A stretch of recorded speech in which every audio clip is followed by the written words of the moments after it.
네, 오늘 시그널픽에서는 권영세 국민의힘 의원 모시고 자세한 얘기 나누겠습니다. 어서 오세요. 예, 안녕하세요. 예, 비대위원장 직함이 익숙했었는데, 예. 그 뭐 6개월도 안 했지요. 예. 오랜만에 좀 모시게 됐습니다. 예. 빨간 소파는 좀 뭐 잘 어울리시는데 마음에 드시죠? 예. 이게 그래도 채널A 소속 아닙니까? 그러죠? 예, 그쵸. 예.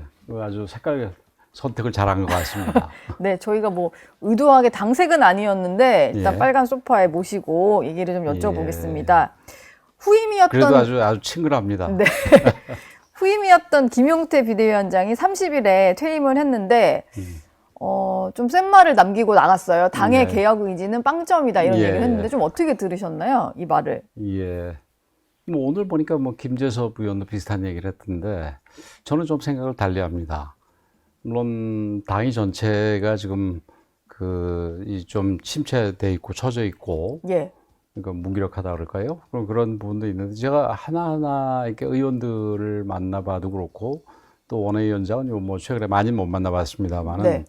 우리 당이 이대로 가서는 안 된다. 특히 내년에 지방선거도 있는 상황에서 지금 이대로 가다가는 지방선거 쥐고 그 다음에 또 뭐 다음에 있을 뭐 총선인가요? 거기에서도 어렵고 그래서 그렇게 가다가는 우리 당은 거의 뭐 소멸할 그 가능성이 크다. 그렇기 때문에 우리가 뭔가를 해야 된다 이런 생각들을 하고 있는데 그 어떤 개혁의 필요성에 대한 그 개개인의 의지를 조금 더 북돋아주고 그걸 어떤 방향성 있게 채널링 하는 거가 할 수만 있다면은 우리 당이 얼마든지 개혁에 나설 준비가 돼 있다 저는 이렇게 생각을 하는데 네. 글쎄요 뭐 좀 이렇게 요즘에는 이 도파민이 나올 수 있을 정도로 좀 세게 얘기해야지 예.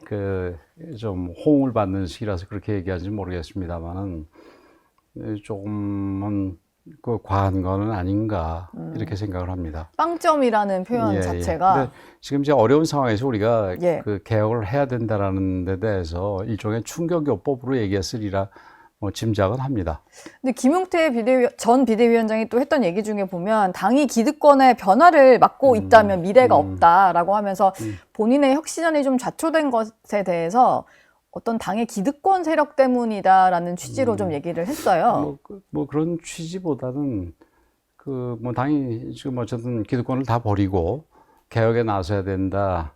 그래야지 우리 당이 생존할 수 있다. 그리고 예. 앞으로 선거에서도 이길 수 있는 그런 가능성이 생긴다. 이런 취지 아닌가 이렇게 생각이 되는데 제가 조금 아쉽게 생각하는 부분은 네. 물론 김용태 위원장이 한 뭐 40여일, 50일 채 못되게 했지 않습니까? 그래서 너무 짧긴 했는데 이 개혁이라는 게 저희도 소장파 때부터 개혁이 줄창나게 이렇게 주장도 해오고 노력도 해봤습니다만은 이게 뭐 혁명보다 어렵다는 그런 얘기가 있지 않습니까? 네. 참 쉽지 않습니다.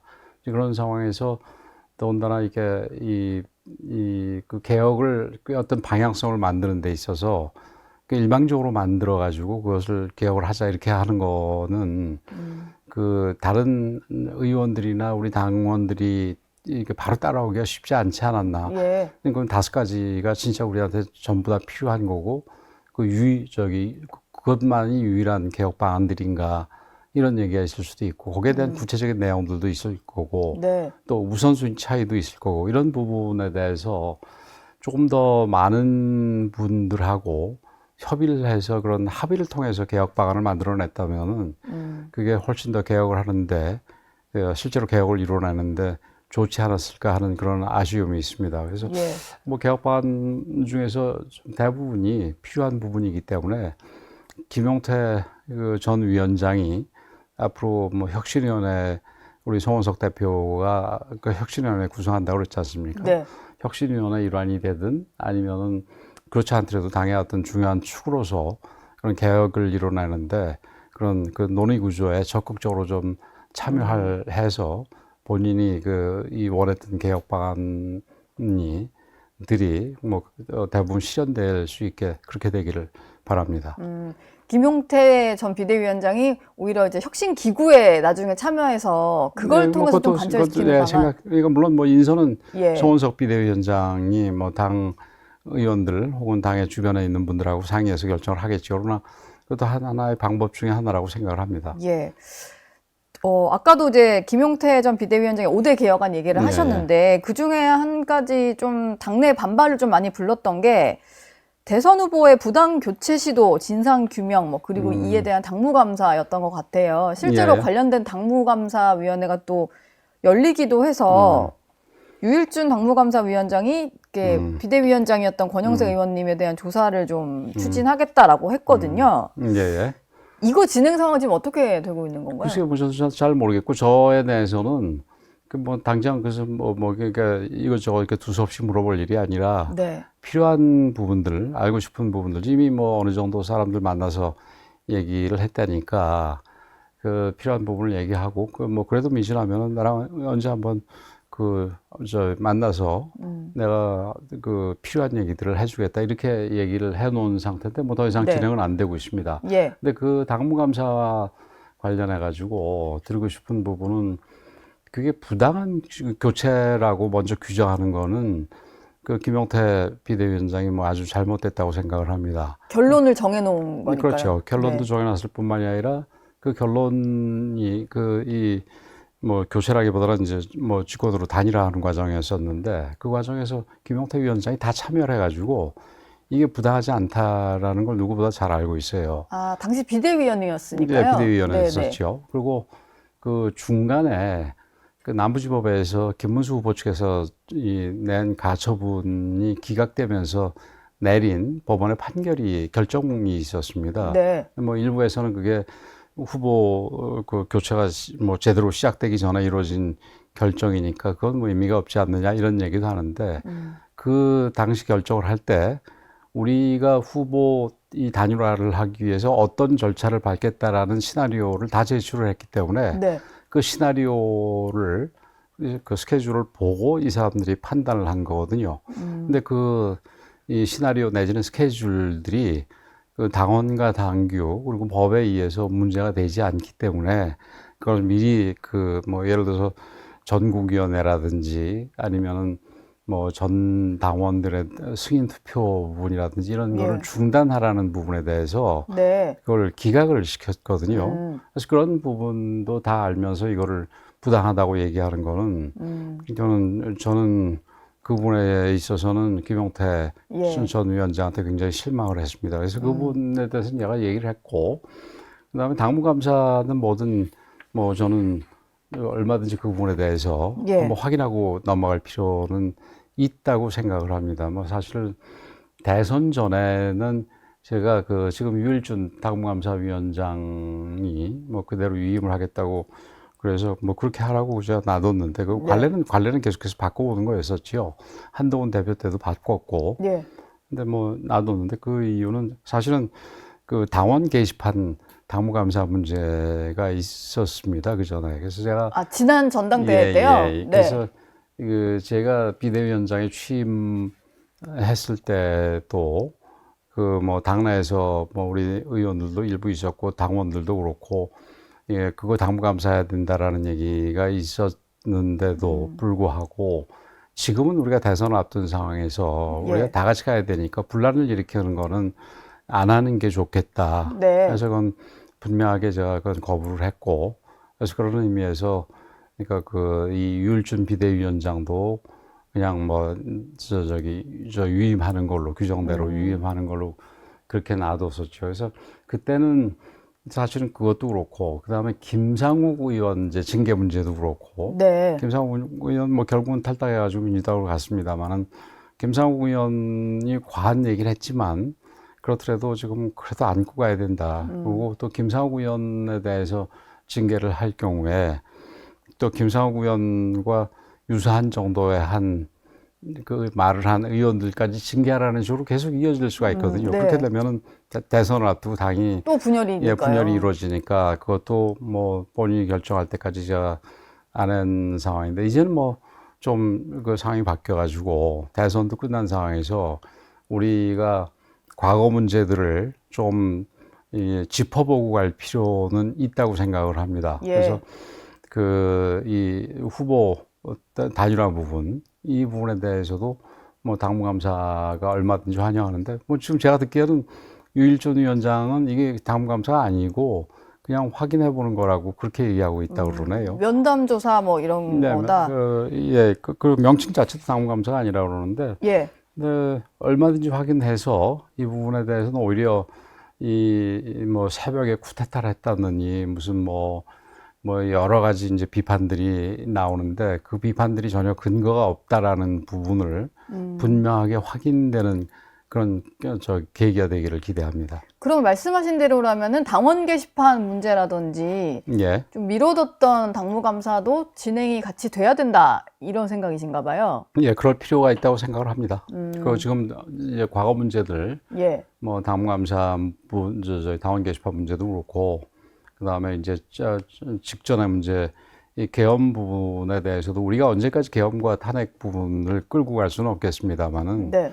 그럼 뭐 하루빨리 우리가 미래 어떤 모습으로 바뀔 건지에 대해서 하는 고민이 주가 돼야 되겠습니다만 과거에 네. 대해서 있었던 중요한 부분들도 조금 짚고 넘어가는 시기는 필요하다 이렇게 생각을 합니다. 그러면은 탄핵 반대 당론을 철회하자 이게 김용태 예. 전 비대위원장의 어떤 개혁안에 포함이 되어 있었는데 예. 뭐 그렇게 당론 철회까지는 아니더라도 그 부분을 좀 짚고 넘어가는 과정은 좀 필요하다라고 생각하시나요? 그것도 한번 논의는 충분히 할 수 있다고 생각을 합니다. 근데 예. 이제 분명히 알아야 되는 게 우리가 지금 우리 당내 일부에서 우리 당에 대해서 비판을 하고 잘못된 부분에 대해서 지적을 하고 반성을 하는 건 좋은데 네. 이 당을 좀 지나치게 잘못된 부분으로 색칠하는 거는 옳지 않다고 저는 생각을 합니다. 예를 들어서 우리 당이 뭐 계엄 옹호 세력은 물러나야 된다 뭐 이렇게 얘기를 하는 사람도 있지 않습니까? 네. 우리 당에 계엄 옹호하는 세력 하나도 없습니다. 그러니까 계엄을 하는 걸 보고 전부 다 놀랬고 이거는 분명히 잘못됐다라는 얘기를 저부터 시작을 해서 그 모든 의원들이 이 얘기를 했습니다. 그리고 실제로도 저 개인적으로도 사실은 김영삼 대통령께서 예. 이 하나의 숙적을 한 이후에 이제 정치적인 이유, 뭐 실질적인 그 요건에 맞는 계엄은 얼마든지 필요하면 해야 되겠지요. 그러나 네. 정치적인 이유에서 그 이 하는 계엄은 더 이상 이제 없게 됐다 이렇게 생각을 했는데 지금까지 나타난 바에 의하면은 이제 그런 종류의 계엄 아니겠습니까? 그래서 이런 부분에서 우리 당이 민주주의를 훼손한 그런 그 대통령을 배출한 정당으로서 큰 짐을 지게 됐습니다. 예. 그래서 앞으로 이런 부분을 벗어나기 위해서는 우리가 엄청나게 더 많은, 더 큰, 더 힘든 노력을 그 당의 민주성을 확보하고 예. 이런 노력들을 해야 되는 그런 부담이 생겼다 이렇게 말씀을 드리는데, 네. 근데 이 탄핵에 대한 당론 무효화 부분도 좀 정확하게 좀 얘기를 할 필요가 있는 게 그 탄핵을 언제까지나 우리가 절대 안 된다 이랬던 거가 아닙니다. 당시에 그거는 그 12월 14일 날 탄핵하는 거에 대해서 예. 그거는 반대하는 당론을 내린 이유는 12월 3일 날 계엄이 있고 12월 14일이면 열하루 아니겠습니까? 예. 아직 아무것도 지금 뭐 제대로 알려진 게 없었을 때입니다. 그리고 민주당의 탄핵안 자체도 그 직전에 나온 거는 우리 대통령의 탄핵 사유 중에 윤 대통령의 탄핵 사유 중에 뭐 한미일 관계를 강화하고 뭐 중국 러시아를 멀리했다 네. 멀리했다 뭐 이런 식의 말도 안 되는 이거는 거의 뭐 중국이나 북한 입장에서나 얘기할 수 있는 이런 내용들이 들어갔다가 이제 예, 빠졌죠. 예, 나중에 실제될 때는 빠졌는데 네. 그 당시에도 그 주장들에 대한 근거가 뭐 어떤 조사가 진행되거나 이런 게 아무것도 없었고 언론인이신데 이렇게 얘기해서 죄송합니다만 신문 기사 한 30장 정도가 증거의 다였습니다. 예, 탄핵안을 이제 탄핵안에 대한 있어서. 제출하는 데 있어서. 예. 그래서 그런 신문 기사, 언론 기사 30장 가지고 이렇게 탄핵하는 부분에 대해서는 우리가 반대한다 그러는 거였지. 아, 그 시점에 대한 반대이지 정말로 그렇죠. 그다음에 그 절대 안 탄핵안 돼가 아니고. 절차 과정에 대한 예. 반대였지. 이게 계엄 많은 사람들이 뭐 저를 포함해서 많은 사람들이 이게 언젠가는 탄핵이 될 수밖에 없다. 이게 만약에 우리가 지금 나온 대로 네. 이게 뭐 예를 들어서 북의 위협이 있거나 아니면 진짜 중대한 문제가 있어서 헌법이 요구하는 그런 조건에 합치되는 이 계엄이 아니었다면 이거는 그 탄핵이 엄청난 내용이니까 될 수밖에 없다. 그러나 그게 어느 정도 확인이 된 뒤에 해야지. 예. 그게 지금 신문 기사 30개 정도 가지고 탄핵하는 거는 적절하지 않다 이런 부분인데 그거 부분에 대해서 무효하자. 그리고 뭐 사실은 탄핵이 그때 통과가 돼 가지고 이미 새 대통령이 선출까지 된 마당에 이게 그런 부분에 대해서 우리가 한번 짚어보는 것 정도는 좋지만 그런 무효 결의하고 이런 거는 저는 네. 조금은 문제가 있지 않나 이렇게 생각이 됩니다. 근데 제가 좀 나오시면 한번 꼭 여쭤보고 싶은 예, 게 예. 있었는데 사실 그 지난 단일화 과정에서 후보 재선출을 묻는 의총 표결 때는 재석 의원이 64분이셨는데 그중에 60분, 이제 60명이 찬성을 하셨다. 예. 후보를 좀 단일화하고 빨리 재선출하는 거에 다 예. 동의를 한 상태고 예, 예. 그리고 절차가 진행되긴 했습니다만 지금 뭐 김용태, 김재섭 젊은 의원들이나 또 일반적으로 이제 보수 그 정당을 좀 지지하는 일반 그 국민들이 보기에도 새벽 1시간 동안 뭔가 이제 등록을 받아서 후보를 또 새로 이제 바꾸려고 하는 시도는 조금 이게 민주정당이 맞나라는 시각이 좀 들긴 했었거든요. 뭐 그럴 수는 있겠죠. 그래서 그 부분을 노려가지고 한동훈 대표도 아마 새벽에 쿠데타 했다 그러는데 예. 우선 이거는 쿠데타가 아니라 아까 말씀드렸듯이 의원들 64명 중에서 추적한 의원들 60명이 찬성했습니다. 예. 만약에 나머지 의원들 소위 친한계라고 불리는 의원들이 거의 대부분 참석을 안 했는데 만약에 이게 문제가 있었다면 그때 가지고 얘기를 했어야 됐지요. 그러면 좀 업무 시간에 후보 아니요, 신청을 받으시거나 맞아, 예. 얘기를 할게요. 네. 그래서 이제 그런 상황이고, 그 다음에 당원들 전체 75만 당원들한테 우리가 이 여론조사를 돌려가지고 한 80%가 넘는 당원들이 단일화 반드시 해야 되고, 그 다음에 그게 11일 이전에 이게 그 절차가 끝내야 된다. 이렇게 얘기를 했습니다. 그래서 예. 그 절차를 진행하는 와중에 우리는 어쩔 수 없이 이제 집권 단일화 과정을 가지만 제일 좋은 건 아무래도 김문수 후보가 약속했던 대로 서로 합의해서 단일화하는 거 아니겠습니까? 네. 그래서 우리가 계속 합의를 시키고 그래서 9일 제가 기억하기에 9일날 저녁 때도 그 국회 사랑제에서 김문수 후보하고 한덕수 후보가 만나서 얘기를 했지 않습니까? 예. 근데 그게 이제 뭐 아시다시피 무산이 됐고 네. 그래서 사실은 이 단일화 과정이 새벽에 한 게 그날 저녁 때 하기로 돼 있었습니다.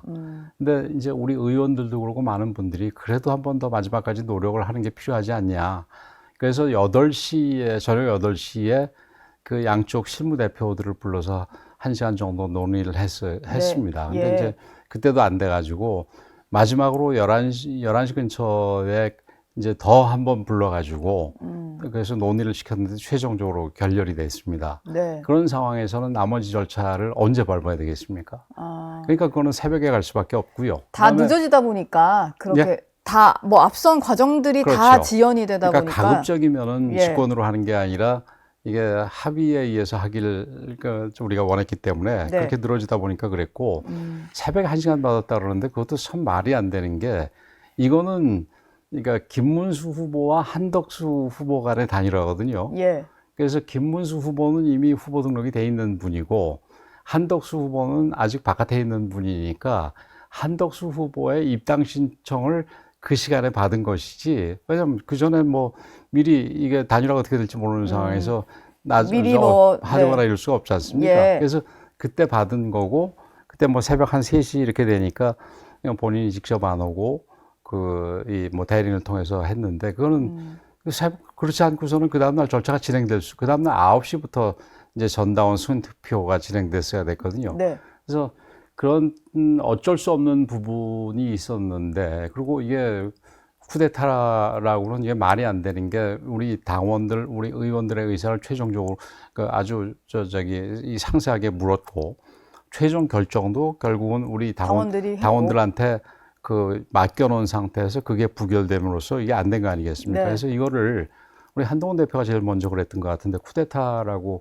얘기를 하고 또 그때 어쩔 수 없이 이렇게 된 걸 무슨 자극적으로 새벽에 쿠데타라고 얘기한 거는 그거는 아주 잘못된 거고 저는 이번에 그런 식의 행태를 보고 우리 한동훈 대표가 우리 당에 어쩐 기대를 걸 만한 그런 인물은 아니구나 이런 생각을 하게 됐습니다. 아주 예. 뭐 실망을 크게 했습니다. 거기에 뭐 선거 이제 그 이후에 선거 과정에 있어서도 이 당원 모집을 그때 하고 돌아다니는 걸 보고 네. 이게 선거 와중에 이런 일을 할 건가? 선거 운동 기간에 예, 예, 당원 예. 모집을 하고 하는 돌아다니는 것을 게 보고. 과연 맞는가 싶고, 예.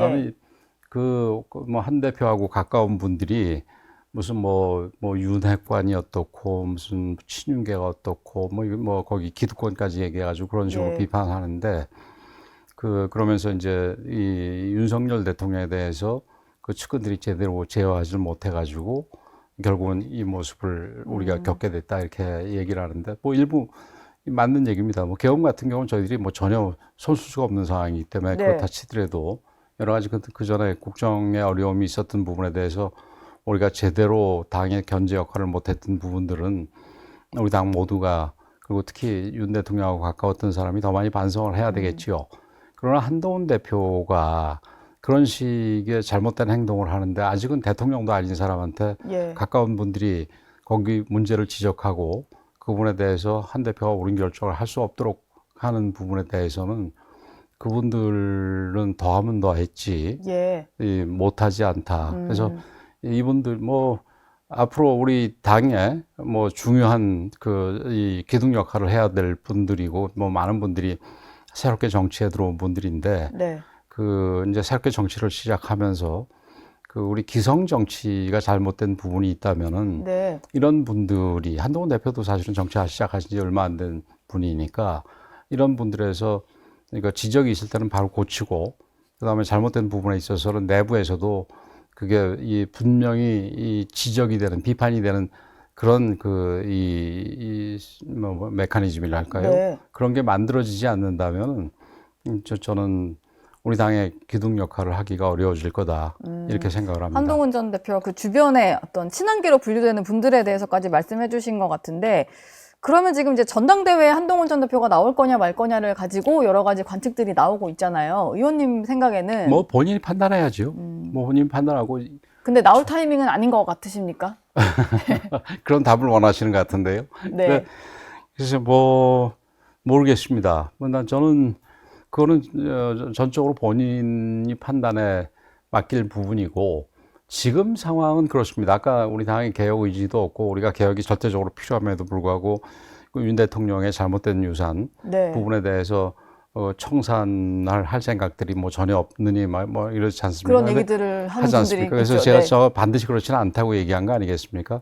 그래서 우리 내부에 있는 이대로는 안 된다라는 생각들을 잘 끌어내서 예. 그런 생각들을 옳은 방향으로 이 수기 과정을 거쳐서 이끌어 갈 수 있는 그런 지도자가 지금 전당대회에서 좀 나와주기를 기대하고 있습니다. 예. 지금 이제 뭐 이런 거 있을 때마다 뭐 새 인물 없냐, 새 인물 없냐 그러는데 어떤 의미에서는 새 인물 찾는 뭐 누가 새 인물 신드롬이라고 그렇게 얘기도 하더라고요. 네. 근데 이게 새 인물을 자꾸 추구하다 보면은 검증이 안 된 사람들이 이게 등장을 해가지고, 그러니까 대중적인 인기만 가지고 등장을 해가지고, 예. 그래서 결국은 실패하는 경우도 있습니다. 어떤 면에서 아쉬운 부분은 우리 윤 대통령도 그랬던 부분입니다. 그래서 우리가 반드시 지금은 새 인물보다도 그러니까 이 새 인물이든 어떤 인물이든 좀 더 실체를 깊이 보고 네. 그다음에 지지하게 되더라도 그 양반이 정말 그분이 정말 우리가 계속해서 지지하고 우리 지도자로 끌고 나갈 만한 분인지에 대해서 항상 비판적인 시각을 가지고 바라볼 줄 아는 그런 시민들이 필요하다. 그리고 또 이 정치하는 사람, 저같이 정치하는 사람들은 항상 우리 시민들은 그렇기 때문에 항상 내가 모든 부분에서 내 멋대로 하거나 이러지 않고 우리 시민들을 위해서 우리 국가를 위해서 정말 뭐가 필요한지에 대해서 끊임없이 고민하고 네. 추구하는 그런 자세를 만들어가는 그런 게 필요하다 생각을 합니다. 아까 뭐 친한계 얘기를 해주시긴 했는데 마지막 질문으로 예. 최근에 좀 설전을 벌이고 있는 분들이 있어서 김종혁 전 최고위원이 가장 대표적인 친한계 인사로 예. 꼽히는데 지금 김민석 후보자 지명 철회를 요구하면서 나경원 의원이 철야 농성을 하고 계시잖아요. 예, 예. 국회 안에서. 근데 이걸 가지고 좀 한심하다 이렇게 직격을 했고 나경원 의원이 그런 식의 발언 자체가 해당 행위다라고 예. 하니까 김종혁 전 최고가 그럼 당 윤리위에 제소를 하셔라. 뭐 이런 식으로 예. 또 맞받더라고요. 네, 참 이런 식의 설전 좀 어떻게 보셨습니까? 지금 그런 게 아니라 지금 원래 이제 오늘 새 정부, 이재명 정부 인사 문제는 아마 얘기할 시간이 없을 것 같은데 예. 우선 새 정부 인사 문제가 뭐 잘했다는 사람도 있고 뭐 언론에 보면은 뭐 문제가 있다는 데도 있고 그렇습니다만은 저는 우선 김민석 총리 후보자에 대해서 저렇게 놔두는 것 자체로 네. 그런 이 정부의 인사는 틀렸다고 생각을 합니다. 그 배추에 투자를 해가지고 2억 투자해가지고 한 달에 450만 월 원씩 450만 원씩. 그런 투자 있으면 뭐 우리 같이 저도 정말 예, 하고 싶습니다. 하고 싶죠. 저도 예. 저도 하고 싶습니다. 네. 그리고 그거 외에도 김민석 후보자가 이 정치자금 이 불법 정치자금을 가지고 받아서 그것도 액수도 굉장히 많고 그 여러 차례 처벌된 전례가 있지 않습니까? 네. 그런 이 사람을 총리 후보로 지명을 해놓고 그거 바꾸지 않는 거는 그건 뭐 아주 잘못됐다고 생각을 합니다. 뭐 예. 거기 내부에서도 제가 아직은 잘 모릅니다만은 예를 들어 저 총리 후보자 지금 법무장관 된 정성호 의원 같은 예, 경우 정성호 후보자. 얼마나 괜찮습니까? 그냥 지금 상황 우리가 보기에는. 예. 그런데 왜 김민석으로 유지하면서 그렇게 가는지는 잘 이해할 수가 없는데 그분에 대해서 나름대로 지적하는 부분에 우리 김정혁 의원의 김정혁 그 위원장의 최고위원. 눈으로 보면은 예. 뭐 좀 마음에 안 드는 부분이 있다 하더라도 이게 보수가 뭡니까? 보수는 이 전체를 공동체를 또 생각하는 거 그 중요시 생각하는 게 보수의 기본 가치 아니겠습니까? 네. 그러니까 정치 공동체를 위해서 우리 하는 우리 나 의원에 대한 비판은 좀 접어두고 우리 이 김민석 총리 후보자에 대한 비판들에 네. 합류하는 게 맞지 지금은 당내에서 그런 식으로 할 때는 아니라고 생각을 합니다. 물론 평시에는 우리 내부에서 잘못한 거를 스스로 지적을 하면서 네. 우리 당이 좀 더 잘 되기를 바라는 일을 할 수 있지만 지금 거의 뭐 지금 우리 당은 대선 패배 이후에 지리멸렬한 상태 아니겠습니까? 근데 거기서 그 뭐 이 포의 방향을 우리 안쪽에다 겨누고 그런 식의 행태를 보이는 거는 적절하지 않다고 생각을 합니다. 예. 근데 시간은 많이 지났는데요. 마지막으로 요건 하나 여쭤봐야 네. 될 것 같아요. 왜냐면 아까도 마지막에 했었는데 지난 정부에서 통일부 장관 하셨으니까 예, 지금 정동영 후보자가 네. 지명이 된 상태이고 통일부 명칭 변경을 검토한다 뭐 이런 얘기가 벌써부터 나오고 있거든요. 예. 전임 장관으로서 보시기에 뭐 명칭이 좋은 명칭이라면은 예. 뭐 바꿀 수도 있겠지요. 네. 뭐 예를 들어서 이게 통일부는 사실은 독일의 이 전례를 따르는 건데 이게 처음에는 거기도 전독일부인가 뭐 전독일부. 근데 그 지금 여기는 좀 이게 뭐 얘기가 네. 저기 독일 말로 Ministerium der Gesamtdeutschland인가 뭐 이런 거였다가 나중에는 그 Ministerium der Innerdeutsche Beziehungen이라고 그래가지고 예. 내부 독일 내부 관계 부 뭐 이런 식으로 좀 바뀌었습니다. 근데 그게 이 정동영 장관 후보자가 생각하는 명칭이 뭔지는 모르겠습니다만은 예. 뭐 지금 뭐 한반도 평화부 뭐 이런 얘기도 나오고 뭐 그런 것 같아요.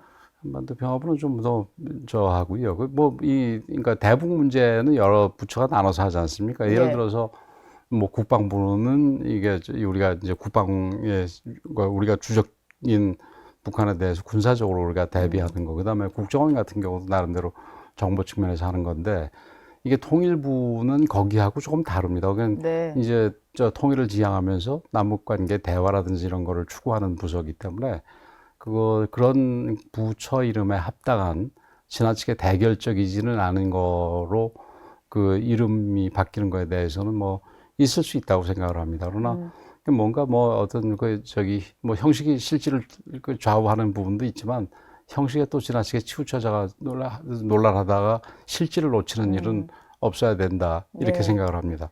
알겠습니다. 지금까지 권영세 국민의힘 의원과 함께했습니다. 오늘 말씀 감사합니다. 네, 고맙습니다.